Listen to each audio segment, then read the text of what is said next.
How you doing? Not bad. How you doing? Good, man. Thanks for coming on Perform Podcast.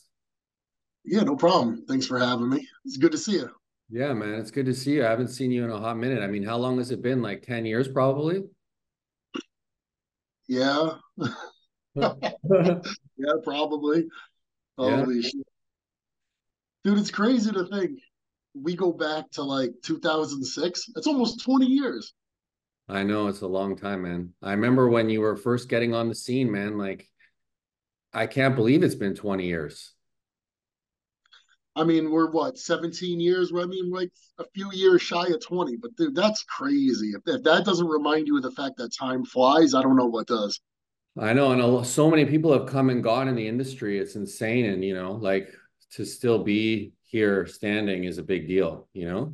That's a feat in and of itself. I mean, the supplement industry is so volatile. And you guys have really stayed going strong. Yeah, man, it's been a journey, man. 22 years this year. What do you think? What do you think has kept you guys going so strong, whereas others have, come and gone in that time? I think that we've stayed true to like our core customer and what we're about. I feel like a lot of these other brands are like kind of all over the place, or they're trying to chase somebody else's customer and trying to become mainstream or whatever. It's like I know who my customer is, and we stay focused on those customers, and that's sort of how we've built our brand. Dude, that is really, really refreshing to hear because what you just described, I see a lot of, and it makes me wonder sometimes, like, am I out of touch? Do these people know something that I don't? But hearing you say that is certainly nice to hear. Yeah, well, give us some insight for people who don't know, like where you grew up. Tell us about how you kind of like evolved and came into bodybuilding. Like, I'd love to hear the kind of insight. So I guess unlike a lot of guys who get involved in bodybuilding, they come from a background where they play sports. Um, I was never into team athletics. Even to this day, I don't know how much of a team player I am. Mm. And that was one of the things that always drew me to bodybuilding was, being able to do it. I don't want to say entire. It's not entirely you. Of course, you have people helping you, but dude, nobody can do the training for you. Nobody can do the eating. By and large, it falls on you. And for some people, they don't like that aspect of the sport. For me, it's always what drew me to it. So, I mean, at a young age, dude, I mean, pretty much my entire childhood, I was really overweight. Mm. I remember being in seventh grade, eighth grade, being like 230 pounds. And I don't ever remember weighing less. I don't ever remember weighing less than 100 pounds. Wow. Uh, the least I can remember weighing was 119 pounds, and that was in first grade. Mm. So always a big kid, and I was always really self-conscious about my body. Never wanted to take my shirt off. I got invited to a pool party or something like that. I kind of would dread it because I don't want to take my shirt off. Um, and really, dude, I just wanted more than anything to just be thin. So it was something I fought with my whole childhood. And when I was in eighth grade, going into ninth grade, I finally just decided one day, okay, I'm going to make myself go for a run. And like, dude, I couldn't run like a mile in gym class or any of that, but made myself, I think I ran like maybe half a mile. Mm. And I decided every day I'm going to keep doing it. I'm going to keep doing it. And over the course of a year, I was worked my way up to running. I was running like 6 miles a day, and I didn't know anything about diet or what I was doing, but started really restricting myself, probably a little bit too severely. I lost like 80 pounds within a year's time, and for Wow. the first time in my life, I actually felt good about the way that I looked. Um, I still wasn't how I envisioned myself looking. You picture yourself looking chiseled and having ripped abs, and I was now thin, and I had good definition, but I still didn't look the way I wanted to look. So it kind of occurred to me that I needed to start lifting weights. And for the first year or two of weightlifting, it was really something I struggled with because I was afraid to eat, because I was so afraid of getting fat. And once I learned to kind of let go of that, dude, I exploded and I realized I had a propensity for bodybuilding and for gaining muscle. Mm. And what made you do your first show? Tell us about that. Yeah, so throughout college, I was really into bodybuilding and I got really big. I got really heavy. I was about 280 pounds and I was strong, benching 4 plates for 10 reps and squatting 5 plates for reps. And I get out of college, I'm 22 or 23, and working out at a local gym. And I made friends with this guy who at the time was about 10 years older than me. Big guy, biggest guy in the gym. And we start working out together. He was a plumber by trade, but he'd competed, in quite a few local shows. And he was like, dude, you got to do a bodybuilding show. And I'm like, yeah, I'd like to do one, but I don't really know what I'm doing. And he's like, well, for you to look the way you look, you probably know more than you think you do. But for all the things you don't know, I'll help you. So I was like, okay, great. So he literally just came to me one day and he's like, look, there's a show in 10 weeks. It's a really good show. You should do it. It was the NPC Atlantic States in New York City. And I just prepped for it. And, the things that I didn't know, he helped me with. And I went in and I won the whole thing. I was a heavyweight. I was peeled. I was about 225 on the dot. But dude, it was just going to be something I did one time. It's not. I was like, oh, I want to make a career out of this. It was like, no, I just want to do this once. I'd love to see what I look like in show shape. I've never been in that kind of condition before. Let me just try this one time. And then I did, and then I went back to work on Monday. And then tell us about what happened next. Like, when did you decide, to give us the journey to going pro? Yeah, so like I said, I pretty much just went back to work. But later that year, I was out in Las Vegas watching the Mr. Olympia. And a buddy of mine at the time was friends with Gustavo Bedell. And that was the year that he took third at the Mr. Olympia. So we're out there, we're watching, and we made our way to like a local, I think it was a Gold's Gym, and a lot of bodybuilders were in there, Olympia competitors were in there doing photos. And I was just in there working out, and a photographer came over to me. It was actually, I believe it was Irvin Gelb, who used to shoot for Muscle Mag. Yeah. And he might even have been with Bill Comstock, who was maybe shooting some stuff for Iron Man. And they're like, you have to meet Ed Connors. Like, who are you? I'm like, I'm nobody.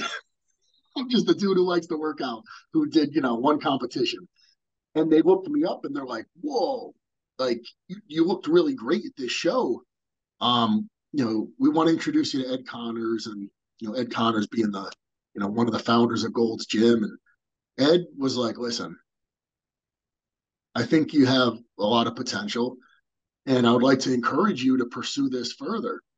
So the nationals are coming up in a month, and I'll pay for your plane ticket and a hotel if you would agree to go and watch the show, because I think if you go and you watch it, you might feel as though you can hang with these guys. So I'm like, all right, sure, I'll go, I'll watch. So I did. And I'll be totally honest, man, it had the complete opposite effect because sitting in the audience looking at these guys who were top national level competitors, I was like, there's no way I could hang with these guys. But interestingly, on the way home from the show, in the airport in Atlanta, I found myself sitting next to Dave Palumbo. And we get into a conversation. And he's like, I recognize you. Oh, you did the Atlantic States earlier this year. What show are you doing next? And I'm like, nothing. I don't have anything. He's like, well, do you want to compete? And I'm like, I don't know. He's like, no, you have to. You got to do the junior nationals, and I'll help you get ready for it. So I was like, all right, sure. So Dave helped me for that. I went in there and won the super heavyweights and the whole show. And at the time, Muscular Development, who back then, they didn't really put amateurs on a cover. And they're like, we want to shoot you for a cover and so on and so forth. And they did. And then I started to think to myself, okay, maybe there's something to this. And later on that year, I did nationals with Dave's help, and I took runner up to the guy who ended up winning the overall. Hmm. And then I said, okay, I gotta give it another shot. And I won nationals the following year, and I was a pro. Hmm. And by that time, I think you and we had already talked, and I had, offers from supplement companies, and that's really when I started to think to myself, okay, this is something that could be something. This is for real. I have people actually offering me money to do this. But it's funny because it was never for me like at the point where I just decided, okay, something, I'm going to make a career out of this. And it just, for me, it kind of evolved. Hmm. Tell us a little bit about what was it like working with Dave, like his diet and training style. Like, give us some insight on that. So Dave at the time, it was all about the keto diet. Hmm. And it was kind of a controversial thing because it was like, wow, you're a big, 250, 60, 70, 80 pound bodybuilder. You need lots of carbohydrates, and uh, keto diets is stupid. It's for, fat old women who want to follow the Atkins diet. But, you know, it was working, and a lot of people he helped did extremely well, myself being one of them. And I learned a lot from Dave. Dave was a very intelligent guy. To this day, if I had something I didn't know the answer to, he's one of the first people I'll think of. And who probably know the answer to that? Dave. So a wealth of knowledge, very intelligent guy. And it did reach a point where his methodology, I tried some different stuff and it worked really well.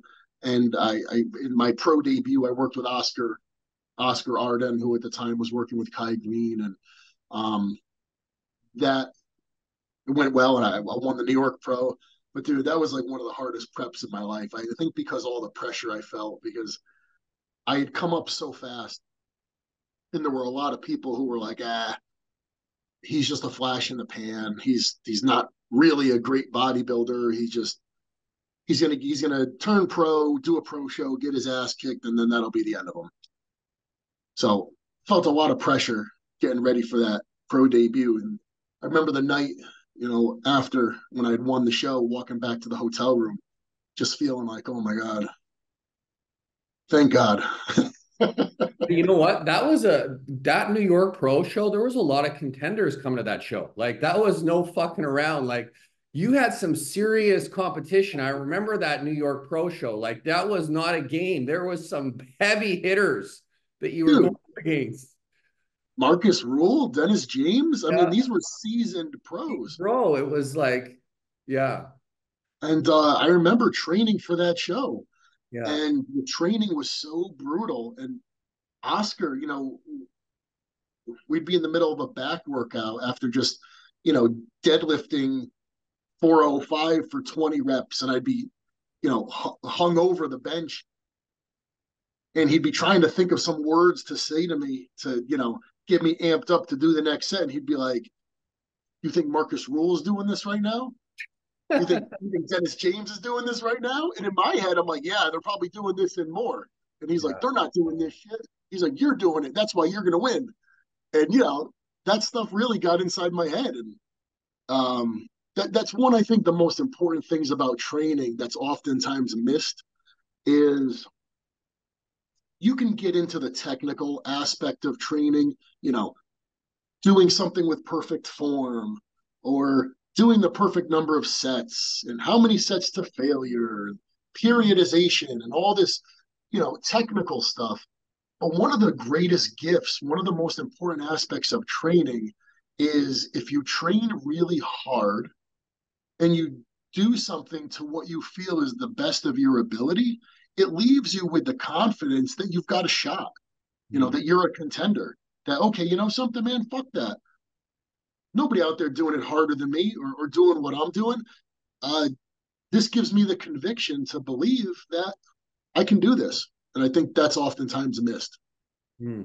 For people who aren't familiar with like your training routine, like from an off season to an on season, can you just kind of give us like the broad spectrum? Like say you're leading up to a show, like are you training like, twice a day, three times a day compared to like your off season? Like kind of just give us some, insight. Knowing that you can't feasibly do the same thing all year, right? Whether it's diet, whether it's training. And that's another point that I would try to impress upon people is that all things to some degree have to be cyclical. Mm. Uh, so for me, in an off season, I wouldn't do cardio. Um, and my training would be, for lack of a better word, lazy insofar as, okay, maybe I'm only going to train 3 or 4 days a week. When I'm there, it's going to be a lot of weight. It's going to be very heavy, probably take long rests in between sets. And I'm really trying to build my strength and my power, but still working within a bodybuilding rep range. Because again, a lot of times people would tend to think, okay, well, it's bodybuilding. Strength isn't that important.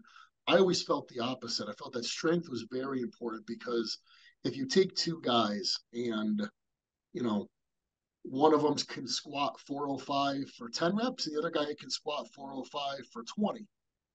That guy who can squat 405 for 20 is probably going to build bigger, more impressive lower body than the guy doing it for 10. So it's not necessarily that the weight is important in and of itself, but being able to take heavy weight and apply it in a higher rep range, you're probably going to have some really extreme hypertrophy. Mm. So my goal in an off season was always trying to build a lot of strength so that when it came time to prep, I could carry it into those, types of workouts where, maybe the rest in between sets wasn't as long and I'm training 5 days a week and I'm doing cardio every day. Um, and I'm eating, very in a way that's very restricted and very regimented. But I think a lot of times people will fall into the trap of trying to do that year round. And then what happens is you just stop responding. So Mm. even cardio, I mean, listen, cardio is a very healthy thing to do. And I think if you're someone who's doing it for general health, wellness, you want to look good, I think doing cardio year round is a good thing. For Mm. me, I always try to do it as little as possible. I said, well, if I'm doing zero cardio in an off season and I start doing cardio pre-contest, I'm going to respond just like that. Mm. And I tried pretty much that was my mentality with most things. If I'm eating in a way in an off season that's very, very high in calories, well, then the minute I restrict them just a little bit, I'm going to respond. Mm. Even the pharmaceutical aspect, the goal in an off season was always to try to use the least amount possible so that Mm. pre-contest, when I start adding more to it, I'm going to respond. Mm. So, I think people sometimes try to be at their best all the time, and that's admirable. I understand. But it's when you're at a certain level, it's very difficult to do that, if not impossible or detrimental. Hmm. So like going into a contest, how much cardio would you be doing, say, leading up to like the New York Pro, let's say, something like that? So the New York Pro, I think I ended up doing 45 minutes twice a day at the max. And the cardio was a lot more aggressive than what I was accustomed to doing, when I was following like a ketogenic style diet. Hmm. And, Oscar's mentality was eat more food, train harder. Whereas like with Dave, it was like, well, we'll get rid of the carbohydrates and you're still going to train hard. Um, but like, cardio is going to be more steady state, kind of like a lower pace. And I'll be honest, working with Oscar, that point was impressed upon me and it worked. And given the option, to this day, even when I'm working with clients, the answer, if a client says, well, man, instead of doing more cardio, can't we just cut some calories? Which is a reasonable mode of thought. It's that's not a stupid question. The correct answer or the most optimal answer is actually we want to keep your food intake high. The more food you consume, the higher your metabolism is going to be. Plus, when we add more activity to your diet or to your diet, we add more activity to your regimen, that's going to bolster your metabolism as well. One thing that'll kill a metabolism, less activity and less food. You Hmm. can do more food and more activity, you're going to really stoke your metabolism, and it's much more favorable for retaining muscle. So I think, again, that's a point that's oftentimes missed on people, but it's not the answer you want to hear because it's like, fuck, I got to eat all this food. And now because I'm eating all this food, I got to do even more cardio. But it actually works because you actually end up keeping more muscle and burning more fat. For people out there who are doing cardio, let's say they've done cardio, they want to lose weight. They're thinking like, what should I eat after I do cardio? Like they're on the goal of like, I want to lose weight. What would be like a staple meal or something you would tell people that are trying to kind of cut down after they've done their cardio? So around my training, I always preferred foods that are very easy to digest.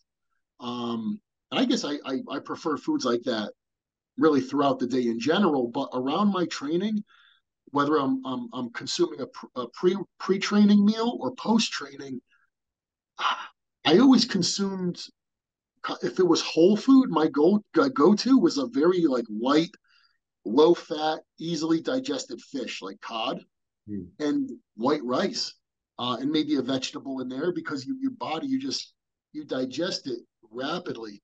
Shakes and things like that, contrary to what a lot of people would do, and I know it became just kind of like the accepted mode of action to consume a shake post training. I actually always, and to this day, if I'm going to consume a shake, I like it before I work out. Mm. And if it's the right shake and the right macronutrient balance, I like it because it doesn't cause any kind of fullness in my stomach. And I notice I can train really hard and get a really great pump when I consume, a liquid protein or a shake prior to training. Hmm. So what's the logic on the white rice? Like, for example, like there's a lot of studies showing to do like say the cod with like avocado, like no carbs to keep the fat burning process going. Like, why are you thinking about hitting the white rice like post cardio? So so in terms of insulin sensitivity and like, your body's tendency to apportion calories a certain way. If you're going to consume carbohydrates, it's pretty much accepted or it's been shown that consuming carbohydrates around the time of training is going to lead to their storage as glycogen and a lesser tendency to lead them to be stored as fat. When it comes to the whole, ketogenic, approach versus the consumption of carbohydrates. So if you're someone who's following a ketogenic approach, it doesn't matter what time of day we're talking, you're not going to consume carbohydrates either way. Hmm. But if you are someone who's going to consume carbohydrates, the first place you're going to put them or the last place you're going to take them from, at least the way I've learned it and the way I've done it, is around training, Hmm. because that's the most favorable time to consume them in terms of a decreased likelihood of storing it as fat and a greater propensity for storing those carbohydrates as glycogen. Hmm. And, do you need carbohydrates? I mean, this is, I guess, a whole, debate in and of itself. And I've done it both ways, right? And I've had success both ways. I think there's benefits to a ketogenic diet. Um, I always felt really good on a ketogenic diet. Hmm. I always felt like, geez, mentally, I'm very clear. I have really good energy. I'm very steady. I sleep well. There's not a lot of ups and downs.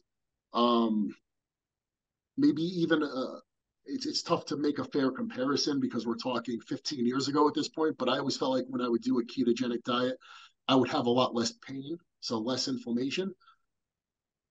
But that could be a side effect of just lower calories in general, being in a calorie deficit. When it comes to carbohydrates, I don't really think they offer any viable nutritional value, right? There's no doubt that proteins and fats are much more valuable and essential and vital as macronutrients, right? With essential fatty acids and essential amino acids, and there not being any type of essential sugars or essential carbohydrates, there's no doubt that carbohydrates aren't really necessary. Hmm. But I do believe for cosmetic purposes, I do think that they help to stimulate your metabolism to a degree. So keeping them in there during the dieting process, I always felt like I stayed burning a lot better. And it could just be coincidence, but I felt like times when I had more carbohydrates in my diet, I didn't have to do as much cardio. I know that sounds Mm. counterintuitive, all things being equal, of course, an equal, if we're talking a relative comparable amount of calories, I just felt like I burned better with a little bit of carbohydrates in the diet. Not a ton. I'm if anything, I'm more of a low to moderate carb advocate, or carb cycling, but I'm not really in favor of their complete elimination. Hmm. But for someone like who's thinking like, should I choose white rice or brown rice, right? The logic a lot of people think is to choose the brown rice based on society. Why would you choose the white rice over the brown rice, for example? So for me, right, and a guy who's routinely consuming 5, 6 meals a day, I seek out like digestive efficiency. And Hmm. if I'm consuming, conventional wisdom says, well, have a sweet potato instead of a white potato. There's more fiber. It's going to digest slower.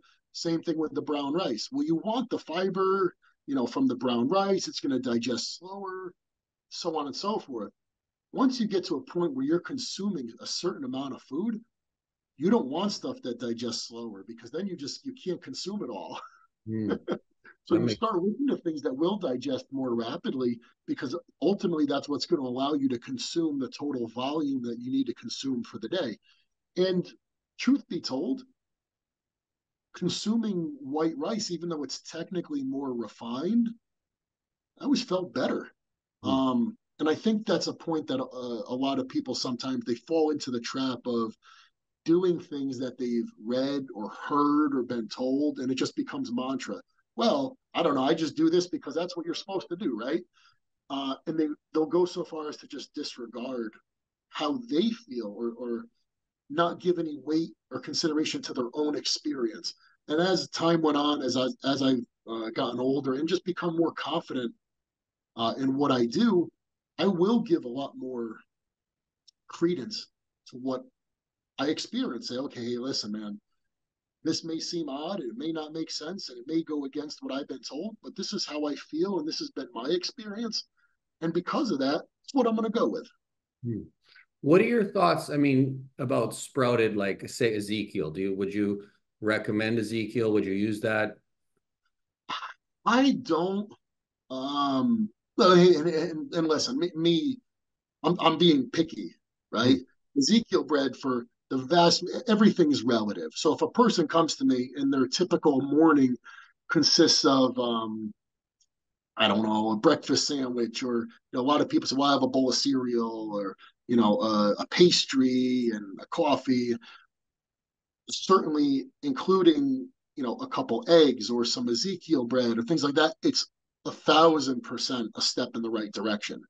Um, but if we're going to get really really picky, I mean, Ezekiel bread is still technically a food product, right? A multi-ingredient food product. Will it ever be as good as something that's just one ingredient, like a potato? I don't think so.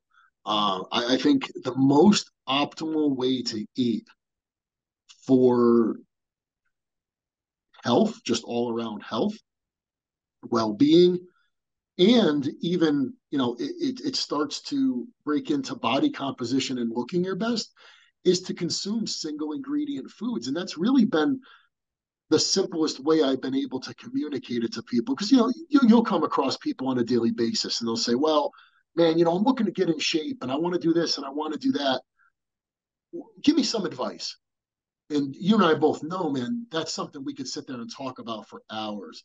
And Hmm. you're going to say so many things to this person, and 90+% of it is going to get lost. Hmm. So the thing I've kind of distilled it all down to, that if I could offer people one piece of advice that is going to truly help them, and it's so simple, is, hey man, you want to know something? You want to know what will really, really help you and probably improve your life, get you 80% of where you want to go, is just eat single ingredient foods. Right? You go to the grocery store, we're not even talking about macronutrients or calories. Okay. But we're just saying, something, we're going to begin with making more optimal food choices. So if you say you're somebody who really likes carbohydrates, Fine. You want to have potatoes? Have potatoes. You want to have rice? Have rice. You like oats? Great. Have yourself a big bowl of oatmeal. You want to know something? A big bowl of plain oatmeal is not very appetizing. Your Mm. tendency to overconsume oatmeal is not really that good. It's very easy to overconsume bread. Bread is tasty. Okay. But if somebody said, hey, the only rule is you can only eat a single ingredient, you can only eat single ingredient foods. You cannot prepare recipes. You cannot eat food products that are comprised of multi ingredients. There's nothing that tastes that good. Red meat, great. I love steak. But guess what, man? If I'm eating a plain steak, I'll consume it and I'll enjoy it to a degree, but I'm not going to sit here and go, oh, bring me more, bring me more. It's not that good. Mm. There's not one thing. I mean, maybe nuts. Nuts are pretty delicious. Mm. Avocados are tasty. But, dude, compared to something like fast food or a pizza, or even things that maybe we would consider healthy, a yogurt. A lot of that stuff is very flavorful. It's very easy to overconsume. And I think once you start consuming single ingredient foods for a period of time, you almost rework your taste buds. I think a lot of people, their taste buds are very desensitized. Mm. And when you talk about having a relationship with food, I think their relationship with food is almost unrealistic. And they've come to have these experiences with food, and the food tastes so dramatic because it's flavored in a way it's not really natural. Um, I mean, how many people, if I say, hey, I don't even season my chicken, I just butterfly it and I throw it on the grill. They're like, you eat it plain? Yes, I eat it plain. Um, my vegetables, I may just steam them plain, eat them plain. Guess what? I've actually come to like the taste of the food that I'm eating. Okay, it's a piece of chicken. I don't need to transform it into something else in order for it to be palatable. I feel that I have a better relationship with food than I've ever had. Mm. Okay, it's people who need to take their food and bastardize it and transform it into something else in order to make it palatable. I think that is a bad relationship with food. And if people say it all the time, well, you shouldn't watch porn. Porn is bad, right? It creates these unrealistic expectations for what sex should be. And it's going to ruin your sex life. I think food, we can draw a parallel that processed food or food even that's been overly prepared is kind of the nutritional equivalent of porn. And it's when you consume that kind of food, all these things go off in your brain, um, that's creating an unrealistic expectation of what food should be. Mm. And it's really going to actually fuck up your relationship with food. And you kind of need to get back to basic, plain, simple food in order to have a better relationship with it. And it's no surprise that an improvement in the way you look and feel is actually going to follow that. Mm. Tell me a little bit about like a cheat meal for you, like say a dessert and like a dessert and like a burger, fries kind of thing. What would that look like, and when would you have it? Like, would you have it once a week? Like would you have it post workout? Would it be in the evening? Give us some insight on that. So, I mean, now being retired from competition, I can kind of give you the competitive version. So, for me, back when I was competing, it was more kind of like as needed.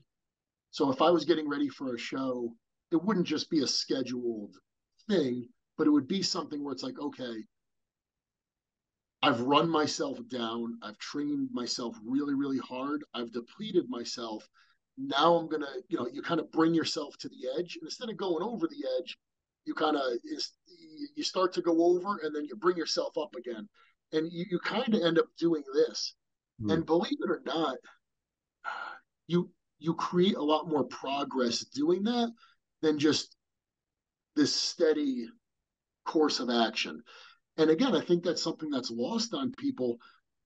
If I said, Jason, if you're the last workout you did, um, if it was comprised of 5 exercises, 20 sets, and you completed that within an hour.